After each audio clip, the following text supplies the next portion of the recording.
Morning, my name's Simon. Welcome to Bennett's BikeSocial. Welcome to a beautiful day here in Sardinia. And welcome to the launch of Yamaha's 2023 Tracer 9 GT Plus.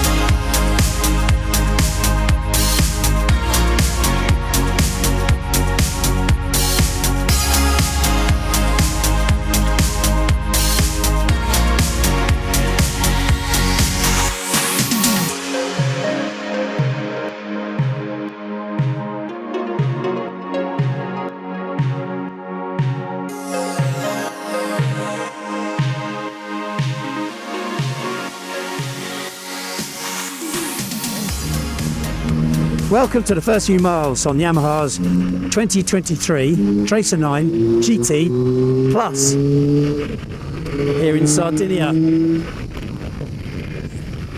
Now, what makes a Tracer 9 GT Plus a plus? So back in 2021, Yamaha revamped the Tracer 900 GT.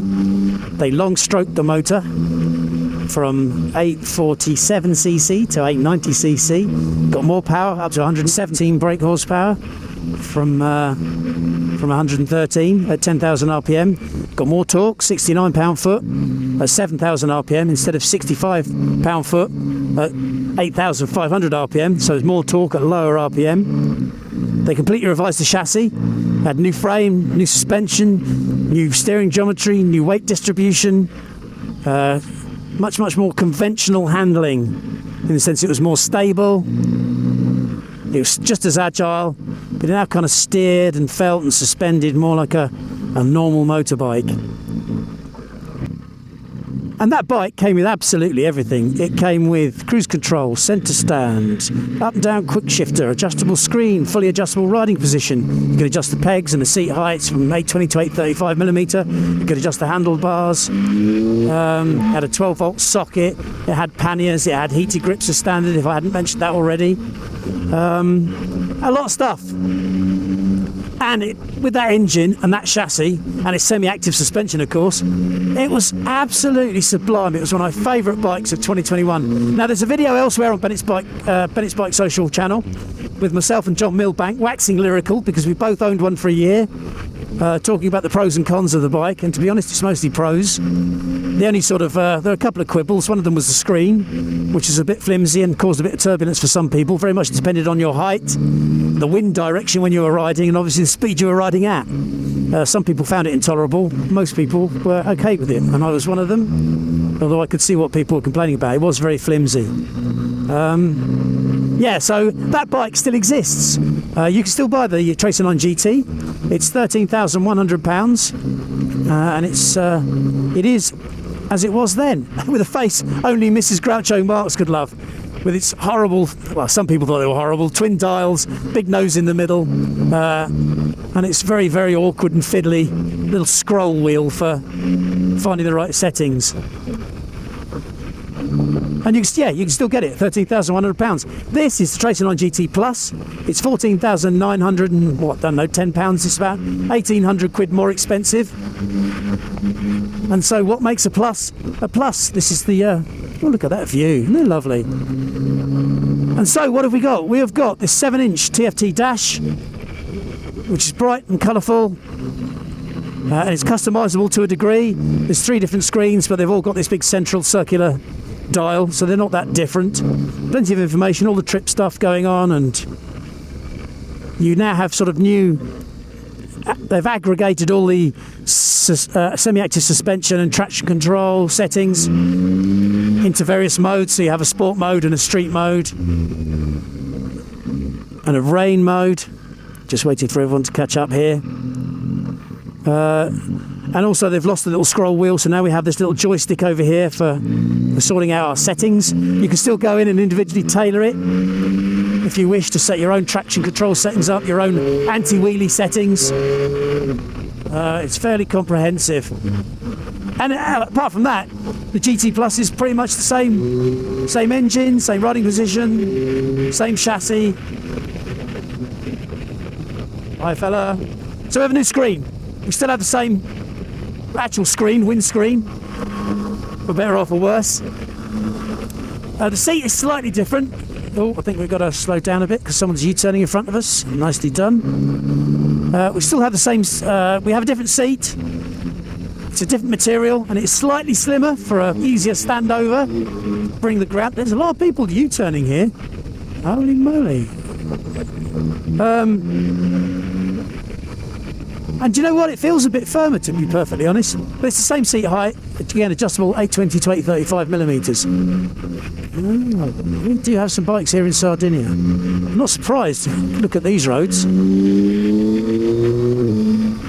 Quickshifter's slightly different. This is their sort of third generation quickshifter. It was already a sublime bit of kit, chiming in with this motor perfectly. These roads are absurd. This is the fragmented bit where I start just enjoying the riding and concentrating on what I'm doing rather than chattering about quickshifters. Anyway, the quickshifter now operates in all circumstances.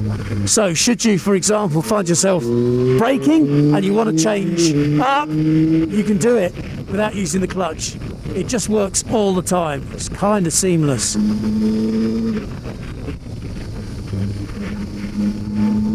So that's sort of the basic tour of the differences. I'm trying to think if there's anything else before we get to the real meat of the matter, which is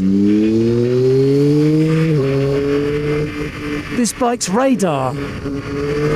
Because at the front, just under the nose of the bike, is a new radar system which opens up a new area of control for the bike. Now, one of them's slightly controversial, and I'll get to that in a minute, and one of them isn't, or shouldn't be. And the first one that isn't is it's now got adaptive cruise control. So basically, they're getting away from us. Come on, let's catch them up and stop talking. Can't have that.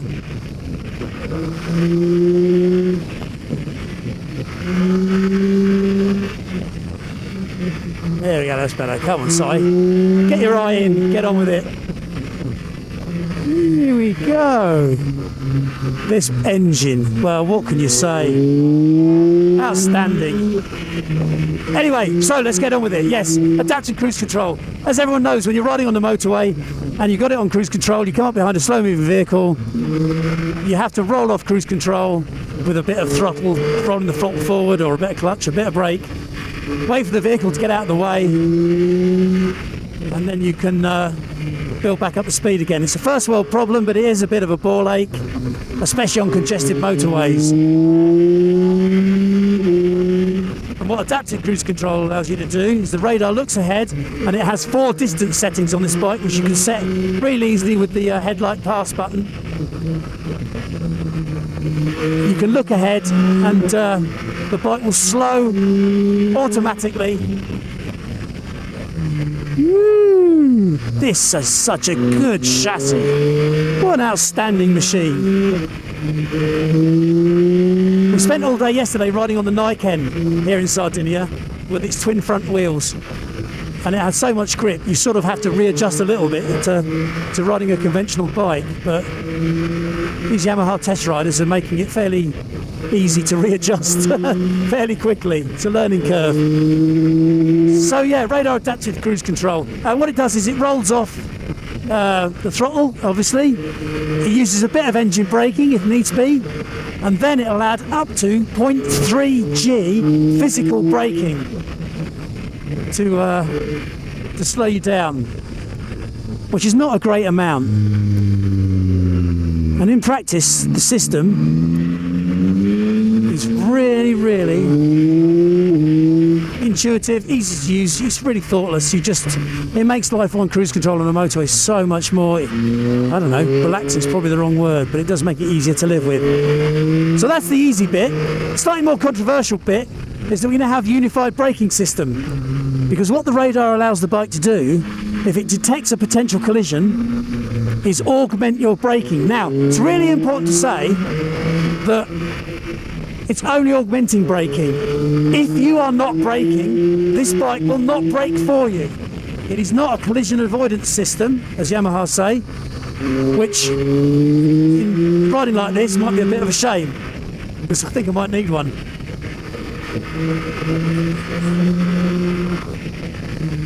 And then we've got a red light here, let's look through here. Nicely done. And we can all bunch back up again. Yeah, not a collision avoidance system, so it won't brake if you don't brake, which is the controversial bit. What it does do is if it senses that you're about to hit something and you're not braking hard enough, it will apply the brakes harder. Again, it's designed to be seamless. Clearly Yamaha have tested this thing exhaustively, because anything that augments braking has got to work in all conditions. So it does that several ways. The first one was it will brake harder if it senses a collision is about to occur. And again, it's important to say that it's seamless. You won't notice it happening. You'll just notice that as you're braking in a panic situation, the bike will operate at its optimum to stop you, which is a good thing, I think. Like, obviously, it's something that's a little bit tricky to test and demonstrate up here. Are we still recording? We are, good. The other thing that it does is adjust brake balance. So if you're upright, and that's an important factor, and you're braking only using the rear brake for some reason, and you're trying to avoid hitting something, the radar is telling the bike that there's something coming, it will apply front brake as well. It will balance the braking to give you optimal chance of stopping the bike. And equally, if you're using the rear, it'll bring the front brake on, and vice versa. Again, it only augments what is already going on. It won't do it on its own. And then perhaps the most clever part of it is that if, like me, you're an inveterate trail braker and you're constantly using the back brake to go around a corner, if the bike is leaning, it won't adjust the brake bias. So if you want now a bit of back brake, it doesn't bring the front brake on. You don't sense any diving at the front by using the back while you're leaning. And similarly for the front brake, if you are trail braking on the front and turning, it won't bring the rear brake in. So it's a pretty smart system. Anyway, I've rabbited on for far too long because I want to concentrate on riding these roads, if you don't mind. Whether the system is something that you want or don't want, you chat away in the comments below. I shall endeavour to show you later on the adaptive cruise control. Clearly, right now is probably not the best time in the world to be showing you. I think we're going to do some motorway later on, so I can show you then. So in the meantime, I'm going to crack on enjoying these roads in Sardinia as best I can on this absolutely outstanding engine and chassis. I'll come back to you with a bit of a conclusion later on.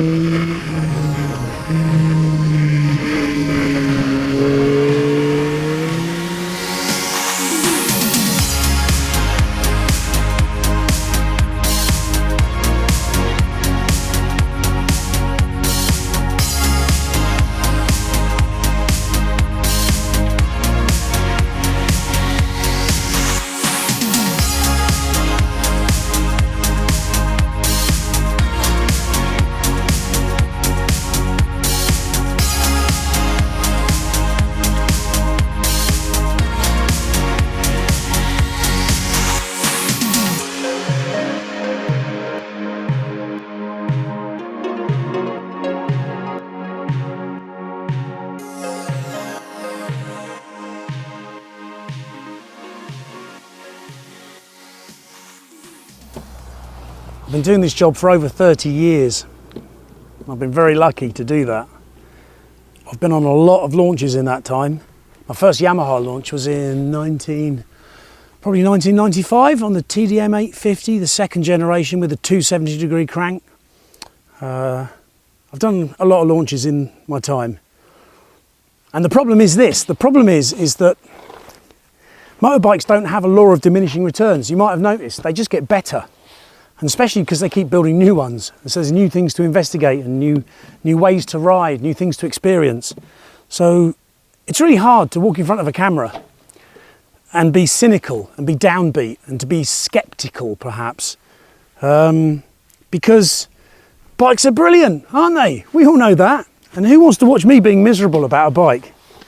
So that's my first problem. I've got to try and overcome that and give you some kind of reasonable response about what the Tracer 9 GT Plus is like. And I think the other problem I've got is this. If you check out, as I said in the commentary, the BikeSocial video somewhere else on this YouTube channel from 2021, where John Milbank and I waxed lyrical about our year of ownership with the 2021 Tracer 9 GT, you'll find out that I absolutely adored the bike. I loved the new engine, I loved the new chassis, I loved the implementation of its semi-active suspension, I loved the convenience of all the gadgets. I didn't even mind the Groucho Marx clocks and the silly little jog dial. I wasn't annoyed by the screen. The whole thing was sublime. And I think I've gone on enough about how the engine is. I suppose there's two ways of describing it. One is to say it seems to make the best use of petrol possible. And I think the other thing to say is that this engine is not based on an old sports bike motor. It hasn't got decades of retuning and detuning. It hasn't got 150 horsepower as some kind of top-end aim. It was designed to be relevant in modern traffic, on modern roads, which means it has a fulsome mid-range that the bigger engine sports tourers haven't got. The quickshifter is perfectly geared with the quickshifter to make maximum use of that. It's extraordinary, it really is. Anyway, having said all that, the GT Plus, the plus part of this, is it worth it? And that is a different question, because at 14,900 plus pounds, this is the most expensive sports tourer out of that little, I don't know, quartet of sports tourers. If you want to include Honda's NT1100, Suzuki's GSX 1000 GT and Kawasaki's Ninja 1000 SX. This is tops the lot in terms of price. But it also tops the lot in terms of spec, because it has got now, as well as its heated grips and its 30-litre panniers that are new for this year, and its hand guards and its quick shifter with its new functionality allowing it to be basically used anywhere, anytime. You can even have it on cruise control and change gear with a quick shifter and it won't shut cruise control down. It's got its centre stand. Some manufacturers make you pay for that, can you believe it? Some manufacturers don't even fit them. They haven't even got them as an option. Suzuki, Kawasaki. But anyway, it's got all those extras, and now it has a radar. So now it has pub bragging rights and says, I can adapt my cruise control, which is useful. You know, you can either, again, it's up to you guys and girls whether you want it or you don't. If you don't, go buy the standard GT, it's still out there. If you do, make use of it. It's great. You don't have to get off cruise control anymore. Unified braking, I've got to say to you, please read the feature at bikesocial.co.uk, where I'll have a more lucid explanation of what it can do and how it does it than I've been able to articulate during this fairly hectic test ride. Now, the question, would I buy one? I don't think I would, to be perfectly honest, because much as I love this bike, I think I'd get the standard Tracer 9 GT and use the extra 1,800 quid to bring it here and ride around on holiday. Because I don't... Sure, the radar is better. Is it worth that extra money? If you really need it, then yes, it is. If you want the pub bragging rights, then yes, it is. It doesn't detract from the bike at all. The new clocks are an improvement. They've got more functionality. Like I said, I wasn't that upset about its original look anyway. I found it kind of quirky. So for me, it's not quite compelling an argument to say, just because it's got a radar and it's got improved boxes and improved switchgear and improved quick shifter, 1,800 quid better than the old bike, because the old bike is pretty much perfect as it was for me. But if you want the difference, at least Yamaha are giving you the chance to make the choice. Anyway, I've rambled on enough. My voice is going. I need a drink, as you can probably tell. So all that remains for me to say is, please like and subscribe. If you're in the UK, please try and get your insurance with Bennett's, see what they can offer you. Have a look at the Bennett's rewards scheme, become a BikeSocial member and take advantage of all the offers they've got. You'd be crazy not to. Just have a look, see if it's your thing. Because what you're actually doing is allowing me to come here and ride these. and keep my 30-year career going. So thank you, I really do appreciate it. I do feel the weight of responsibility to try and explain what these things are like. Comment away, I'll try and come back and answer your questions and your queries and your skepticism. You're right to be skeptical because you're paying for these things. But apart from that, all that remains for me to say is, where's the bar? And thank you very much for watching.